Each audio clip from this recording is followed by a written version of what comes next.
Davis? Oh man, it'll be a tremendous fight. You know, you got two talented fighters. You know, both of them counterpunchers, both of them smart, power too. So, you know, it'll be a great fight, and I think Keyshawn will win.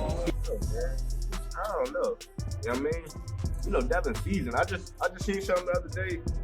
Keyshawn was saying it like, you know what I mean? He was calling Devin out when he knew he wasn't even ready. You know what I mean? He was calling Devin out when he was 5-0, knowing he wasn't ready. Terence Crawford believes Devin Haney's experience against elite opponents could be the difference in a high-pressure fight with Keyshawn Davis. At the same time, Keyshawn Davis accepted Haney's challenge after their tense live exchange. The discussion quickly became intense as both men went beyond talking, hinting that a future fight could happen. About the call-out. You were smooth, calm. I want Devin Haney.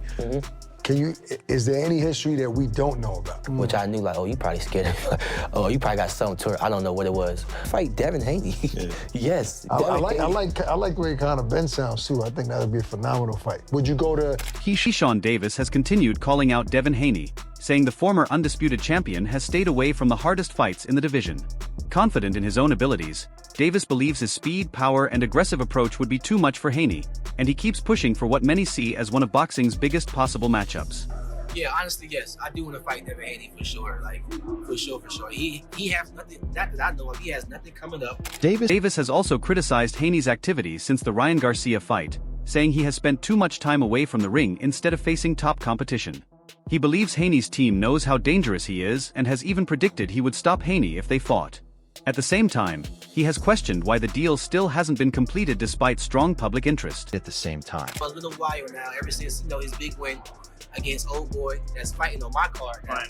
You know what I'm saying? So tell Devin Haney, stop playing, stop being so scary, bro. Like, you know what I'm saying? Stop being scary. Fight me, bro. Like, I want to fight you. Like, fight me, bro. Like, what we doing?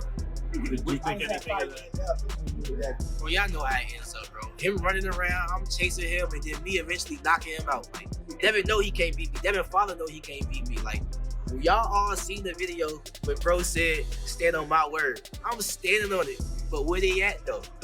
You know what I'm saying? So tell him pop out, man. Come outside. Stop hiding in the shadows, man. Come fight the businessman. Be amazing. Davis has often claimed that Haney purposely leaves his name out when discussing major fights.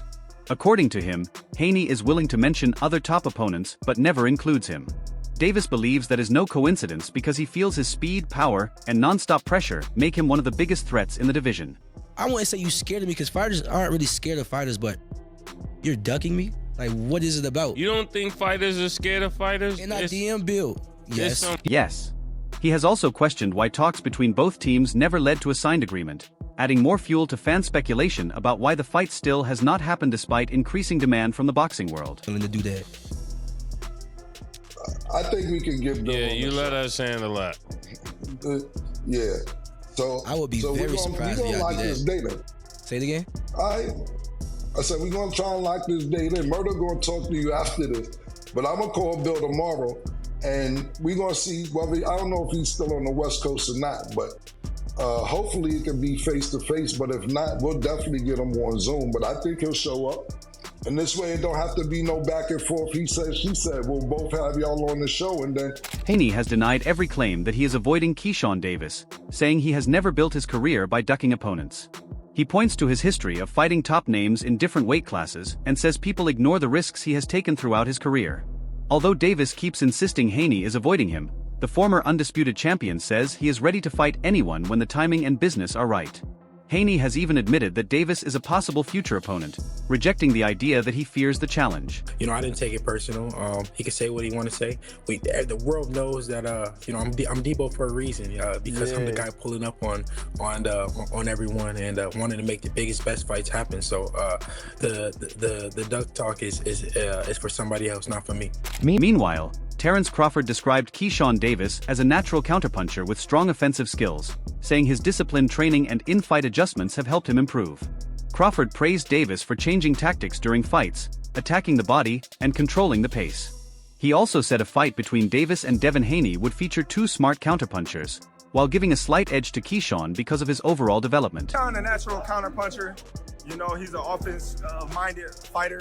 So everything that you see tonight is Keyshawn. You know, we just sharpened it up a little bit. Whatever he say is right. You know, early in the fight, man, you were yelling some things out. Use the jab to stop movement, but at a certain point you stopped. Did you stop because you saw he had it under control? Yeah, he looked at me. I told him, you know what I mean, good body shot, you know, start going down to that body. He started going to the body, slowing him down. And, you know what I mean, his punches, you know what I mean, was sharp. And I see he had everything under control. What do you think? I know you're a fan at the end of the day, too, as a fighter. What do you think of Davis and Davis? Oh, man, it'll be a tremendous fight. You know, you got two talented fighters. You know, both of them counter punchers, both of them smart. Tank might have a little more power, you know, but Keyshawn got power too, so. Crawford also explained that even though he and Haney have different styles, both possess a high boxing IQ and excellent technical skills. He said he is pleased with Davis's growth, praised his dedication, and believes he has a bright future with the ability to reach even greater success at the highest level. Man, we different in a lot of ways. He have his style, I have my style. You know, we both got great styles, and Keyshawn gonna be around for a long time. You more excited on nights like these where someone close to you wins a title as opposed to even when you win one? Man, I'm excited on both, man. I'm just happy for him. You know, he worked hard to get where he at, and you know, the sky's the limit for that dude. I see a bright future in him, and he gonna do big things. On the other hand, Greg Hackett questioned how Keyshawn Davis would deal with Devin Haney's pace, pointing to Haney's non-stop movement, feints, and fast hands as weapons that could break his rhythm. He added that Davis would need strong defense, a sharp jab, effective counters, steady body work, and might have to make it a physical, high-pressure fight instead of a pure boxing match. A great pace, and that's what I'm concerned about with Keyshawn. Is he ready for that pace? Yeah, we know he's great at pressing guys, but those are the type of guys who will end up being right where you want them. We're talking about a guy who's primed for 12 rounds, whose feet is always working. He got this jittery movement that's going to throw you off. The feints going to throw you off. The speed going to throw you off. Are you ready for that? Say he is. All right. Cool. Great fight, though. I'm still calling it a great fight because Keyshawn is going to try. Keyshawn's crazy enough to go out there and try and get it. But I don't know if he's ready just yet. I need to see him in there with a couple more boxes. What does Keyshawn have to do in that fight to be successful? He got to be real instinctive. To the point where he's not affected in a negative way by anything that Devin Haney is doing. You know what I'm saying? Everything has to be positive. He got to be sharp. His jab got to be working. His counters got to be working. He got to be able to get to the body. He got to be able to make it a dog fight. If he can't make it a dog fight, it's going to be tough. Andre Ward. Yeah, that would be a difficult fight for Keyshawn Davis, and in many ways for Devin Haney too. You can't overlook Keyshawn because he is a real fighter. The weight difference is still something to think about, and it's fair to ask if this is the right time or if another fight or two would help first. But if you really want to announce that you're back, that's the kind of fight you take. It's part of the Turkey Alashik plans, it's likely to happen, and it would bring the biggest payday of your career.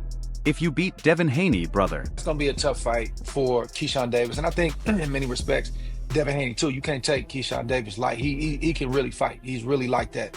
The weight difference is a concern, and it's a fair question. Is he ready now? Is he ready a fight or two from now? But that's the fight, really. If you really want to scream, I'm back. That's the type of fight that you want, because obviously it's in the Turkey Alashik universe, and that's a fight that's gonna get made. You're gonna make a career high payday. But if you are able to beat Devin Haney, brother. Paulie Malignaggi believes this matchup is coming at the perfect time for both fighters, saying Keyshawn Davis and Devin Haney have each earned their place among boxing's elite. He feels their careers and achievements have naturally led to this moment, making it one of the most meaningful fights that could happen in the division today. Good competition. He's fought some elite guys. He's come up short, but he's always fought hard. He's never been stopped. I thought Keyshawn looked really, really good early on in that fight. He looked very poised, and Jermaine was fighting a fight that you typically don't see him fight. Jermaine is known for being very physical, very rough, and he's gonna make it dirty if he has to. He was laying back, and it looked like he was allowing Keyshawn to take some ground and get established, but then Ortiz flipped the script and changed the game plan. He started to get into his normal bag of roughhousing and making things dirty. And I said, man, I like that. I was telling Shakur, I was in the locker room watching, I said, I like what he did right there, because he went away, let you get comfortable, and then he said, no, here I am. I'm going to be the guy that you actually thought you was going to be fighting, but I'm not going to do it in the first round. Meanwhile, Richardson Hitchens turned the discussion toward the top level of the sport, saying he believes Shakur Stevenson sets the standard with his overall ability. While recognizing that every elite fight is highly competitive, he feels Stevenson's superior technical skills would make the difference, showing just how talented the best fighters in boxing have become. Winning them, he built himself up to that level to now, okay, take on all comers, win or lose, take on all comers. He's got that win over Norman as an underdog. You can say what you want post in hindsight. In foresight, a lot of people were picking against Haney. He gets that win. Shakur, in the meantime, makes his name bigger. Gotta pump those numbers up, and he pumped those numbers up by winning the Teofimo Lopez fight. Now, you know what? Okay, now there's an interest from both fighters. A lot more money, a lot more at stake, a lot more, again, ambition. I like to use that word ambition today. And I think a lot more people will be interested in it than the first time around. And I thought a lot of people would have been interested the first time around to begin with. First of all, Malik Scott believes Keyshawn Davis is a serious danger to everyone in the division, including stars like Devin Haney and Shakur Stevenson. He praised Davis for his patience, accurate punching, fast reactions, and high boxing IQ, saying his overall game keeps improving. Scott also noted that Davis often uses a high guard to invite pressure before firing sharp countershots. Combined with his timing and ring awareness, that style allows him to punish mistakes without forcing the action. We're gonna beat him. Devin don't really want that. Will it be that dominant though, like the way it was with Tio? Nah, it wouldn't be that dominant. No, it'll be a lot closer. I don't know if it'll be a lot closer, but I mean, when I say a lot closer, like I don't know, Devin want to get picked apart like how Tio did. Yeah. Shakur will probably still pull out an obvious decision, but I don't think Devin will get picked apart the way Tio did. Meanwhile, Bill Haney criticized Keyshawn Davis by bringing up a reported face-to-face meeting near his home. He claimed Davis was not willing to confront him in person after calling him out online. According to Bill Haney, Davis was loud on social media, but chose to let his team do the talking instead of speaking directly when they met. Keyshawn and Devin. Very dangerous fight for Devin. Very dangerous fight. I think Keyshawn is a dangerous fight for anybody. Obviously, if him and Shakur fought, I think that's a very dangerous fight for Shakur. I think so too. Yeah, I think Keyshawn's last performance, people are satisfied with it only because he got the stoppage. I was satisfied with it from the second round all the way up on. He showed patience. He showed good punch placement. He showed incredible punch selection. He showed good reflexes. He did. Goosebumps. He did incredible tactics. Like he would give a high guard just so the guy could punch, because he would think Keyshawn was there. Keyshawn would just use parries, but act like he wasn't by just giving a high guard. What else did he do? He did. It was I feel like Keyshawn. Bill Haney also stressed the value of having a well-organized team in boxing, saying fighters should let their camps take care of negotiations, media comments, and choosing opponents. He explained that Devin Haney follows a clear plan for his career, while suggesting that some fighters create unnecessary problems by speaking publicly without their team's direction. Because Keyshawn, he said he went to your house, put it on social media, said, Bill Haney, where are you? I'm out here outside your house, and said he wanted Devin Haney. Until light skin show up. Because listen, when I got a chance to talk to him, and I got a chance to DM, he said, no speak English. Talk to my manager, talk to someone else. I know speak. I say, if you know speak, you know fight. That's what I said. If you're doing all that talking, if you're doing all that walking, you should be able to do some talking.